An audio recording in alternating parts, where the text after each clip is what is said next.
Good evening, I'm Taylor Thomas with a CTV News update.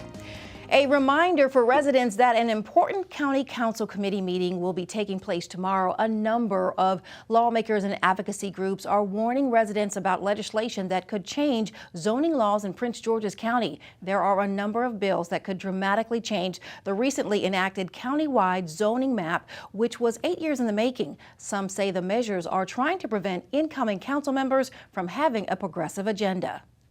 And I do believe that those that are behind this bill see that we will possibly have a new majority, and are trying to limit our ability to really fulfill the promises that we made to those in our districts.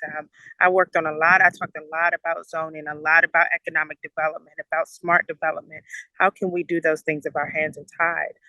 And I've come from a district that has been a victim of site-specific text amendment that went against the community's wishes. So I'm looking to turn things around. If it took 6 votes for my predecessor to do the work that he did, which was against the will of the voters, it shouldn't take me 8 votes to turn it around. Blake Gay is the Democratic candidate for District 6. She faces no challengers in the November general election. A University of Maryland researcher is working to expose the hidden biases in artificial intelligence technology. Lauren Rue, an assistant professor at the University of Maryland, is the first to explore racial disparities in AI systems, according to the Baltimore Sun. Rue recently audited emotional technology with 3 facial recognition services and found stark racial disparities. The technology used to scan emotions and body language to find potential threats in crowds. Rue found that more negative emotions were attached to people of color. For one, I found inconsistencies. So the same face might be smiling, and one emotion AI might find it to be happy, that face to be happy, another one might find it to be angry. And I think that was the biggest surprise, that you have somebody who's actively smiling and yet they're viewed as angry. And you wonder, how would they be flagged or perceived by that? One of the challenges with many of these facial recognition AIs is you don't know how they're being used. It's a very opaque system.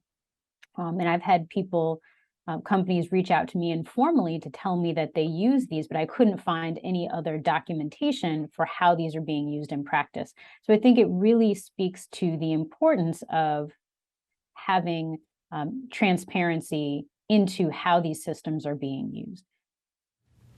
For more information on her research, go to laurenrue.com. The Senate Committee on Health, Education, Labor, and Pensions held a hearing today on the federal government's response to the monkeypox outbreak. The hearing comes as the CDC reports 1 death as a result of the disease. The U.S. has the largest monkeypox outbreak in the world with more than 22,000 cases. Currently, Maryland has 591 confirmed cases, and Prince George's is leading the state with 204. There is still much we must learn about this disease. Additional epidemiological and observational cohort studies, surveys, ongoing surveillance for new cases are of critical importance. In addition, much work needs to be done in virology, immunology, transmission. Over the last several weeks, we've been pleased to see a decline in the growth of new cases here and abroad, though there are areas in the United States where the rate of rise in new cases is still increasing. We approach this news with cautious optimism, recognizing that we must continue to aggressively respond to with our entire toolkit, including vaccination, testing, and education about risk to inform behavior change. This is just a reminder that the county health department is now accepting pre-registration for the monkeypox vaccine. To register, visit the website on your screen. State health officials today report 1,014 new COVID-19 cases. The number of fatalities is just over 15,000 statewide, with 11 deaths reported in the last 24 hours. The testing positivity rate stands at 8.94%. 498 Marylanders are currently hospitalized with COVID. You're watching CTV News. I'm Taylor Thomas. Back in a moment. This is my house. My parents helped build it. Now we don't get wet when it rains. I don't get too hot or too cold inside. I can play with my sister, I can play with my brother, I can play with my mother, my father, my family. This is my house. This is my house. This is my house. This is my house. This is my house. Visit Habitat.org to find out how you can help more families like mine. Welcome back. Detectives are looking for a suspect in a fatal shooting in Temple Hills last night. Officers responded to a 911 call around 8:40 p.m. and found a male victim unresponsive in a home in the 2500 block of Iverson Street. He was pronounced dead at the scene. The victim has been identified as 34-year-old Robert Stewart Pixley of Temple Hills. Police are asking anyone with information about the shooting to call Crime Solvers at 1-866-411-TIPS. An alert teacher at Northwestern High School is credited with preventing a possible violent incident at the school. Police say around 11:30 Tuesday morning, a teacher noticed a student who appeared to have a weapon under his clothing. The police were contacted, and once they arrived at the school, they came in contact with 3 juveniles. One of the juveniles did not attend Northwestern High School. Officers found one student with brass knuckles and several bullets. All 3 males were arrested.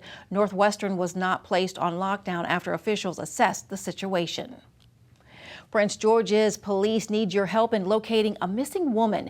This is 71-year-old Beverly Taylor. She was last seen in the 2200 block of Vermont Avenue in Landover Monday evening. She's 5 feet 3 inches tall and weighs about 140 pounds. Police say she was last seen wearing a black shirt and jeans. Anyone with information about her whereabouts are urged to contact police immediately. The country heads back to the polls in 2 months for the midterm elections. And here at home, members of the Prince George's Young Democrats are gearing up for a critical election. The organization is laser focused on its top issues, which include crime, economic opportunity, educational equality, and abortion rights. Leaders say the push is also on to bridge the gap between young people and the government. Because, all politics are local, all roads lead home. But it's really the fact of, like, when I'm talking to younger people and they might be disinterested, I just try to remind them that politics goes on, whether you participate or not, right? So the thought is like, you might as well participate. And the thought is like, make your voice heard. The thought is they're still going to make decisions, and the one reason I got into politics is because in college, my professor told me, in philosophy, that if you have the capacity to lead and don't lead, don't be upset when you're led by a lesser person. To find out more about the Prince George's Young Democrats, go to PGCYD.com. And we'll have more news and sports right after the break. Stay with us.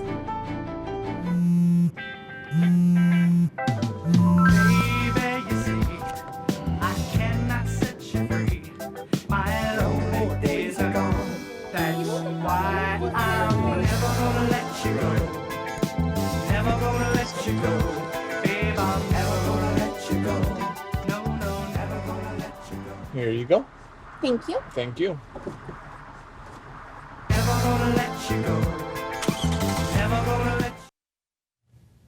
Welcome back. A community note, the Prince George's County Police District 4 station is hosting a suicide awareness and prevention outreach event tonight.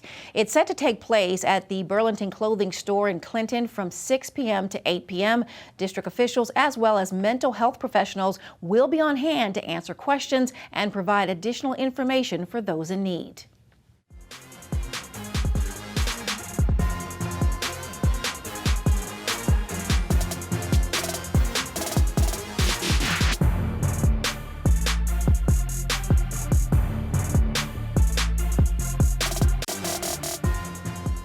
Hey there, sports fans. University of Maryland football is on a roll. Thus far in the season, they're 2-0.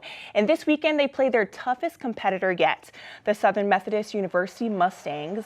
And leading up to the matchup, head coach Mike Loxley says the key to winning the game is not going to be X's and O's, but instead the support from the fans. This is a great offense. They're scoring 45 points a game. They play great defense, only giving up 13 points a game. It'll be a heck of a challenge for us, but I know our players are excited about it. They're excited to be back home in the shell, second opportunity here at home, a night game. So hopefully we can get, like I said, our community to rally around this team as we continue to try to take the next step of putting a product on the field that these our fans can want to come out and support. You know, I get asked and told the thing that we need to do or I need to do is close the gap between the top teams in our program or top teams in our league. Well, the challenge is, will our fans close the gap and help me close the gap with creating an environment that makes it tough when people come in the shell, that also gives us an opportunity to showcase that we have a community of people that really love what Maryland football is all about and coming to support it. To me, it's committed and connected. For us to have the type of program that can go out and recruit the type of players, we need to show that we have a community that really values what this program's all about. And we've got to continue to do our part, but it takes two of us. The Terps play at home in the Shell this Saturday at 7:30. Now, when it comes to skill, age is just a number because 15-year-old Prince George's native Matai Akinbomni signs with DC United. United posted this tweet welcoming the teen to the team. Akinbomni is just the fourth player in Major League Soccer history to start a match before his 16th birthday. He turns 16 next month on October 17th. In other news, yesterday, Phoenix Sun and Mercury owner Robert Sarver has been suspended 1 year and fined $10 million. This coming after an investigation into his treatment of employees.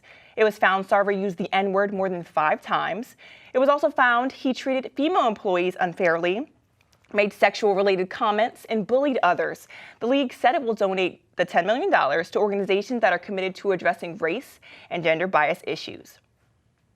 Well, the WNBA finals are underway after last night's game. The Aces are leading the Sun 2-0, and Asia Wilson made history again, this time becoming the first player in WNBA history to post 20 or more points and 10 or more rebounds in 5 games in the same postseason.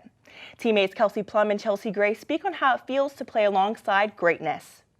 She's been the most consistent player night in and night out, offensively and defensively in this league. That's why she's the MVP.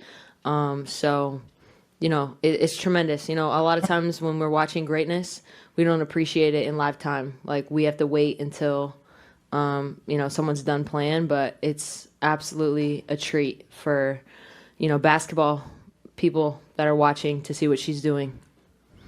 Yeah, I agree. And I think, like, we talk about her numbers offensively, but she's holding it down in the paint defensively. Like, a two-way player through and through, rebounding, snatching rebounds, blocking shots, having our bag when I get beat. And so, like, all that, and she's doing in production on the offensive end. And then the last series she played all but 4 minutes. So, like, being in shape, playing both ends, talking, being that person, like, it's all around. Like, and stuff is still not in the stat sheets that she's doing. And that's when you start building a legacy. Well said. Game 3 is at 9 p.m. tomorrow in Connecticut. And that's today's sports update. Taylor, I have the Aces sealing the deal in Game 3. I'm going with you. I'm going with you. I agree. All right, let's get a quick check on our 3-day weather forecast. Tonight, clear with a low around 61. Thursday and Friday and Saturday, sunny with a day temperature highs in the low 80s. That's a wrap up of our CTV News update tonight. I'm Taylor Thomas. Good evening.